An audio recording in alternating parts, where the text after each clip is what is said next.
Nick, it's Kirk Minihane. How are you? Hi, Kirk. How are you? Good. You ready to go? I am. All right.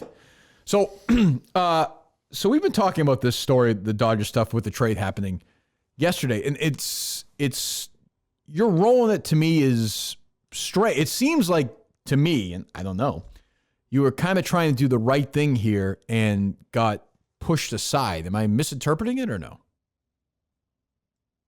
No, I think that's. I mean, I would like to think I tried to do the right thing.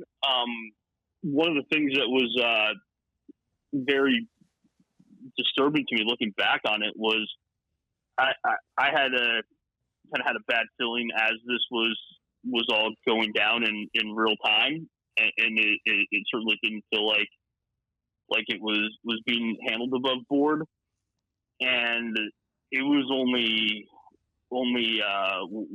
like years after the fact that it turned out I didn't know the half of it.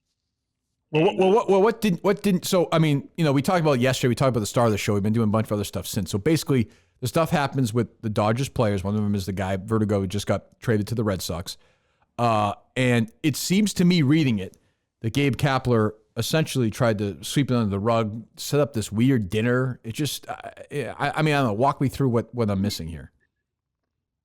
Yeah, so I think on the macro level, yeah, I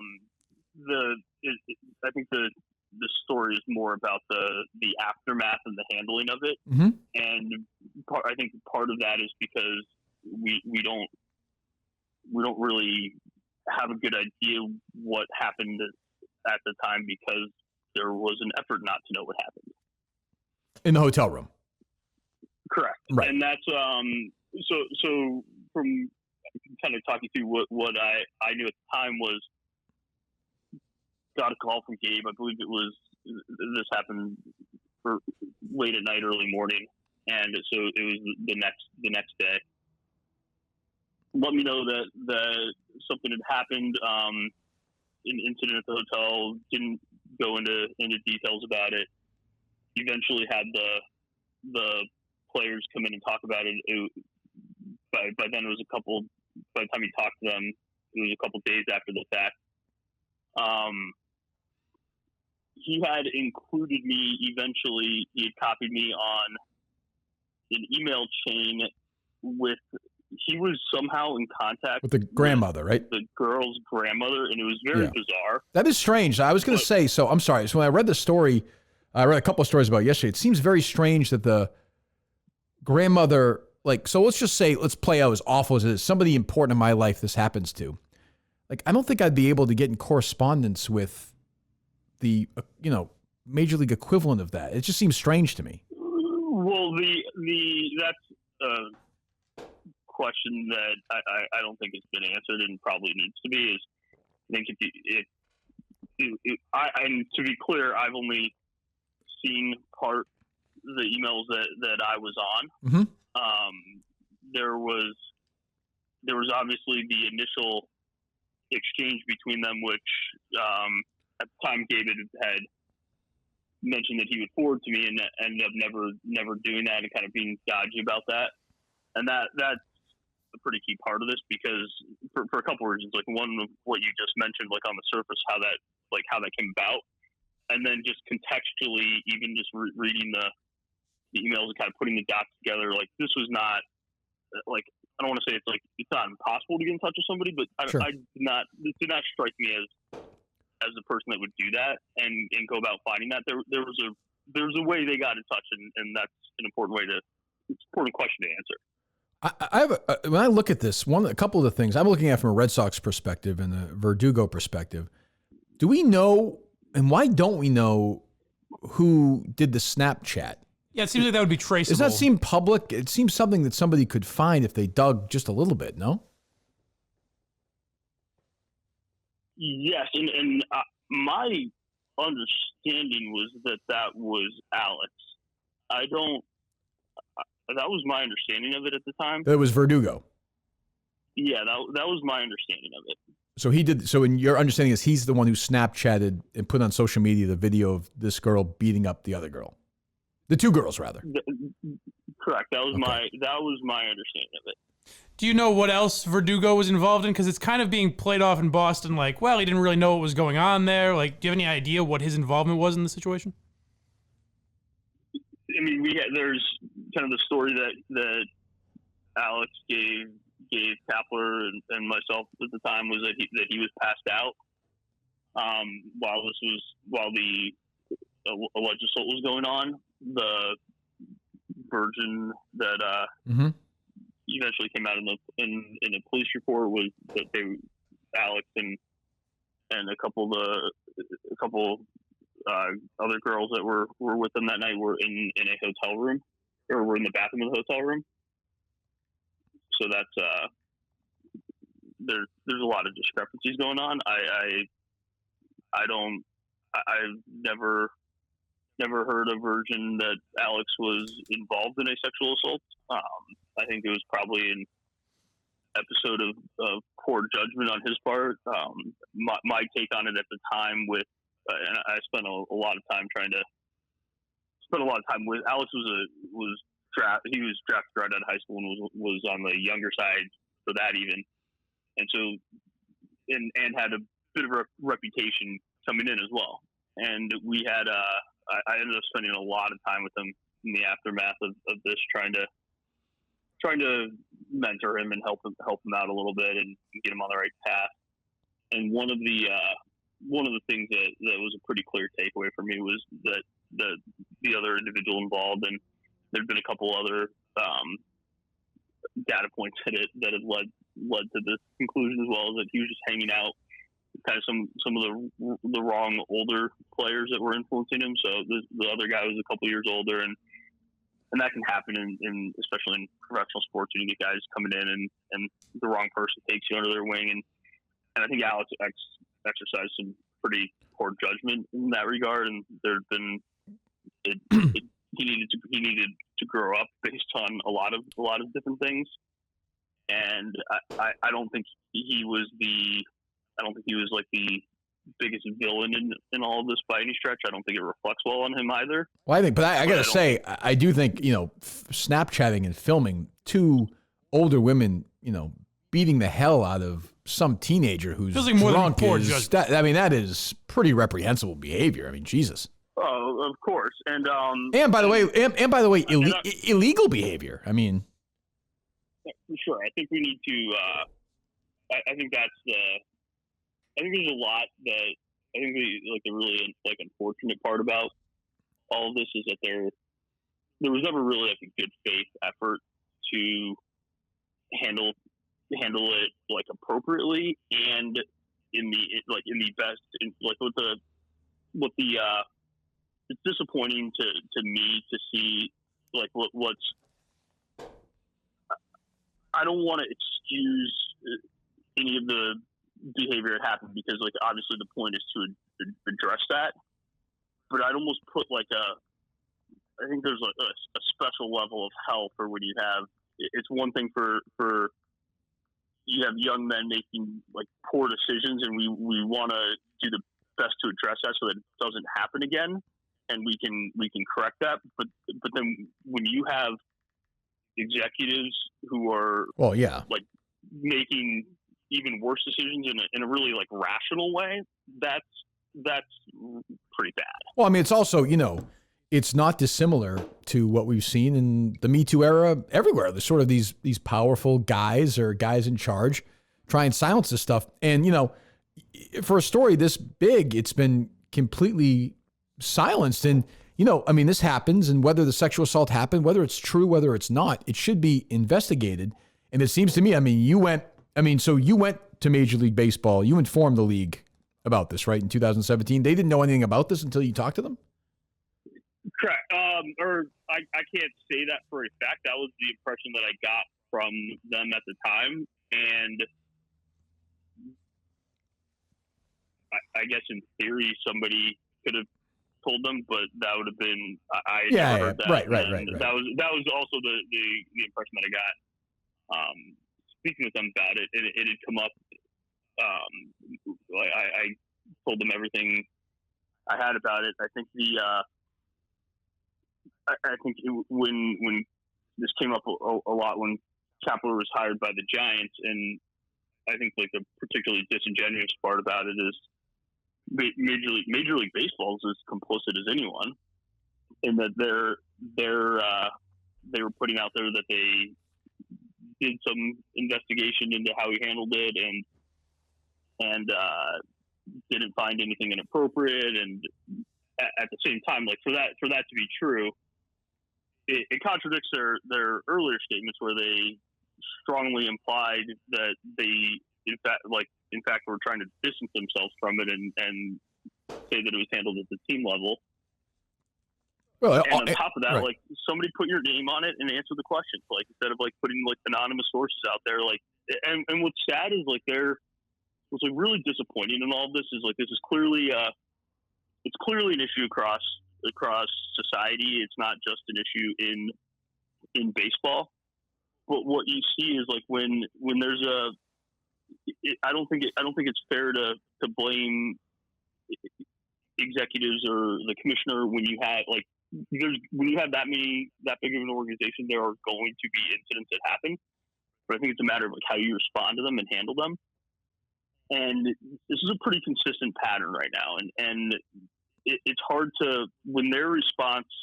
At one point, they released like directly contradictory responses, and it's pretty clear like the problem is that people know about it, not that it happened. Well, and you have the housekeeper story too. I mean, this is not just an isolated. Yeah. I mean, there's an alleged sexual assault of the housekeeper, and Kapler tried. What's amazing to me, Nick, in 2020, and we try and ask some of these questions, and other shows do not many. Like, there'll be a press conference when this trade, when the physicals are done and it's done. Verdugo will be there. Gabe Kapler will have a million press conferences down in a week or two, as manager of the Giants for spring training. Nobody's going to ask them about this stuff. Nobody's. No. So you say, and you're right, Major League Baseball is to blame, but the media is also to blame. I could not agree with that more. It's one of the things that's like very like. I don't know why that is. I think it's something that's very frustrating to me. I think I was a little naive about that myself, kind of going through the stuff that I did with Kapler and Major League Baseball, and my feeling towards all of it at going into it was that if this is like I tried to handle things the best I could privately with them, and then at a certain point, there's some issues that are red lines that you're going to go to ground on, and there were certain things that I said, like I love working in baseball. I think I'm pretty good at this. This is a dream job that I want to make a career out of. But at the end of the day, like if it comes down to it, like I'm willing to lose that, but the one thing that you want to do is just tell the truth. I feel like that's like an effective recourse in and of itself, and that just doesn't seem to matter in this environment. And I think this is certainly not the only case where that happens. It's a problem across the sport. I think there's many manifestations of that. Some more benign than others, but just think about how, like, I'll give you like a totally different example of it. With all this cheating stuff coming out, mm-hmm. how I would almost guarantee you that there are beat writers that know that there are stuff going on. No question. No question. I know. Absolutely sitting on that. I said this on my show last week, I think, when the story broke. If you forget sitting on it, if you gave some of these writers the story cold, some of them would say, nope, I don't want to deal with it. And that's why I give Evan Drellick, that's why those guys from Athletic, I give them credit. They went and they wrote it. I put it in almost the exact same terms. I said, if you prepackaged a story with those and said, you can win a Pulitzer. Nope, 98% of them would say no. And a lot of them will acknowledge that privately as well. Well, no question. Have you ever heard other stories similar to this that just are not, that maybe you don't have as much knowledge of, but that are getting swept under the rug by baseball? A couple, not ones that I knew firsthand, but yes. And the part that I think is you guys will understand, but I think that's like tough for the public to understand sometimes, is that if you think about especially the dynamic involving minor league players, like think about like when it comes to PEDs or anything like that, like these players have like no recourse. They have no like real like rights vis-a-vis the commissioner's office, and they can essentially do whatever they want to these guys because they don't have the union representing them. And that really speaks to like how bad the dynamic is when like in every single case, like they're getting like punished a lot more harshly, like investigated a lot more harshly with not a lot of like representation or means to address it on their end. And so when that doesn't happen, I think it raises even more questions. Yeah, and what I was going to ask you too is because I have a battle with the Boston Globe. I've had a battle with the Boston Globe for a long time. Does your dad hate the Boston Globe as much as I do? He must hate the Boston Globe, right? In what sense? That smear story they wrote about him after he was removed, after he left as manager. Yeah, I think there's that's a tough one. I think I think that's obviously like a pattern that happens here. Yes. There's I don't think Boston's necessarily alone in doing that, but there's I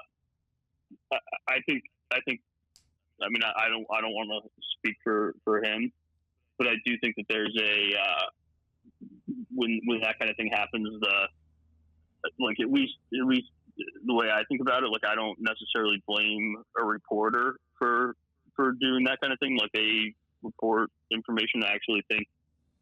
I think Bob Holler's a well-respected reporter, and I don't necessarily begrudge him by any stretch for reporting information that he has. I think the way the genesis of that is more the issue in the first place.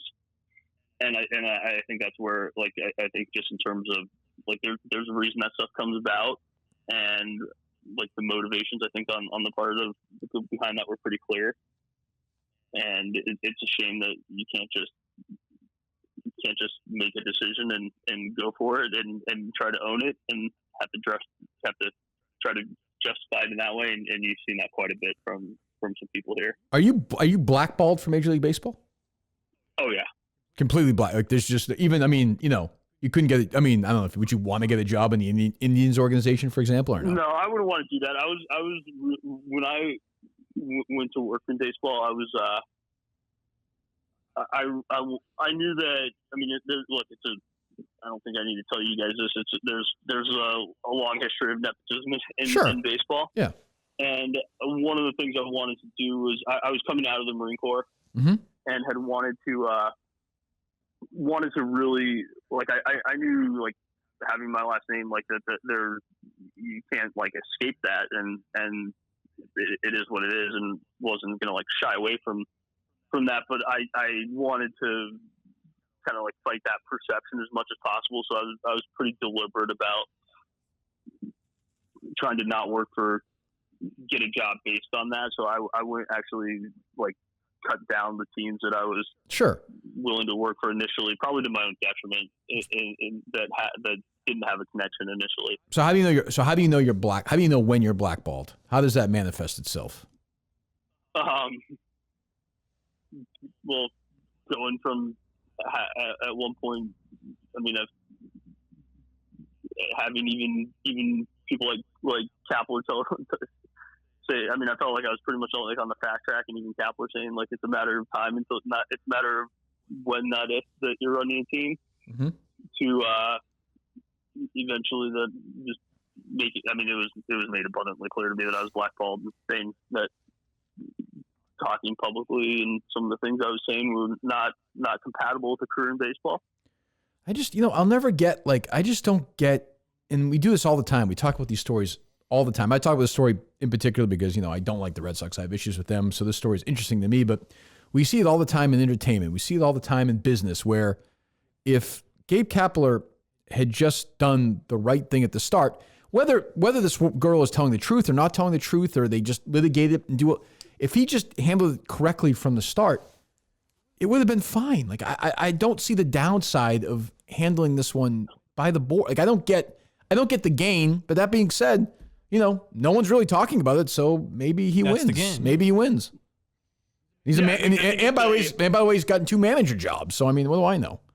Well, and I think that's I think there's a larger issue in baseball where you have people with essentially like might be.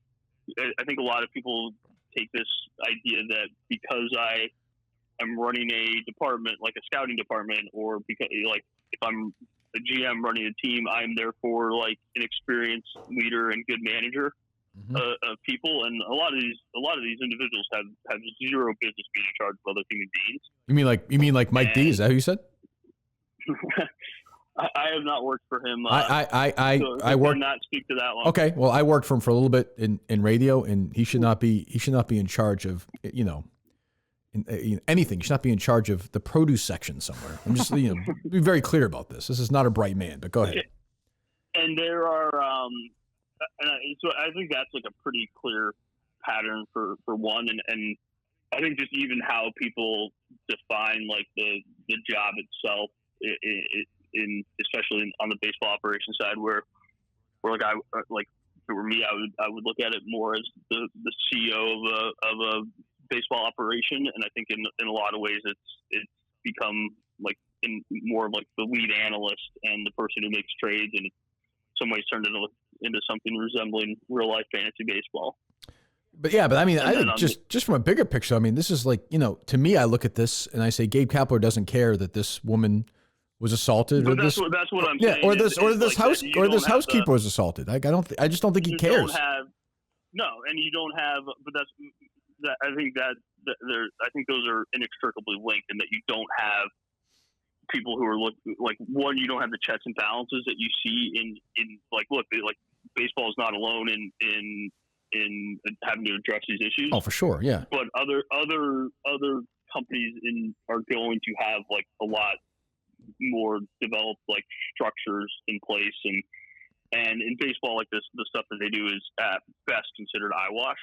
And like they can say whatever they want about we put training in place to address these things, and we have reporting procedures. But when you violate the reporting procedures, when it's a pattern and when it happens repetitively, and you then essentially endorse that by like allowing that person to go on in their career to increasing positions of visibility and authority, that sends completely the wrong message. I'll just ask you this one to wrap up, because it's kind of where we started and sort of what we've been Did you actually, I know these things go away. I don't know Snapchat very well, but did you see the video that Verdugo did the Snapchat? Did you see it posted or no? I did not. Okay. How did you know it was him? That I to repeat what I said earlier on, is my recollection from the discussions with him, and I believe Kapler may have seen it. Yeah. Not positive, but I know that had come up, and that was my recollection was that it was Alex, but I'm not 100% sure of that. Had Kapler or anyone seen the video? I can't. That would be a great question for him to answer. Yeah, well, maybe we'll ask him next time. I don't think he's gonna be coming on to talk to us, but well, I'm sure we'll talk to you. There's a reason that I mean, again, like these guys can say whatever they want, but when it takes you when it takes 4 years to get your story to evolve to the point of like I had an epiphany and I talked to my mom about this, and that's how I realized I was like wrong. Like you fucked up at that point. Right. That's true. All right. Well, Nick, I'm sure we'll talk to you down the line. Thanks for coming on with us. We really appreciate it. Of course. Have a good day, guys. All right. You Thanks, too. Nick.